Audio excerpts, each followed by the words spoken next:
అప్పటి వరకు సరదాగా సాగుతున్న కాలేజ్ ఫెస్ట్లో ఒక్కసారిగా విద్యార్థుల మధ్య వివాదం చెలరేగింది. చిలికి చిలికి గాలివానలా మారింది. ఒక వర్గం మరో వర్గం మీద విచక్షణారహితంగా దాడికి పాల్పడింది. వీధి రౌడీల్లా కొట్టుకున్నారు సీనియర్ ఇంజనీరింగ్ విద్యార్థులు. ఈ ఘటన విశాఖలో కలకలం రేపింది. దువ్వాడలోని విజ్ఞాన్ ఇంజనీరింగ్ కాలేజీలో కాలేజ్ ఫెస్ట్ కు సన్నాహాలు జరుగుతున్నాయి. ఇందులో భాగంగా పోస్టర్ లాంచ్ కార్యక్రమాలను నిర్వహించారు.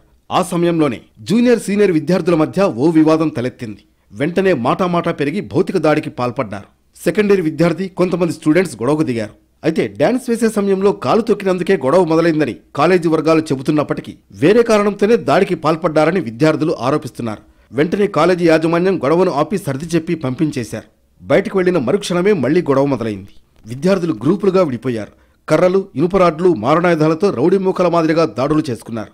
సీనియర్ విద్యార్థుల దాడితో ఈశ్వర్ అక్కడికక్కడే కుప్పకూలిపోయాడు. తల మీద, ముఖం మీద బలమైన దెబ్బలు తగలడంతో విపరీతంగా రక్తస్రావమైంది. స్పృహ కోల్పోయిన ఈశ్వర్ను వెంటనే దగ్గరలో ఉన్న ఓ ప్రైవేట్ హాస్పిటల్కు తరలించారు.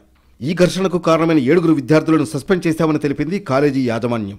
మరోవైపు ఈ ఘటనపై పోలీసులు పలు సెక్షన్ల కింద కేసులు నమోదు చేసి దర్యాప్తు చేస్తున్నారు.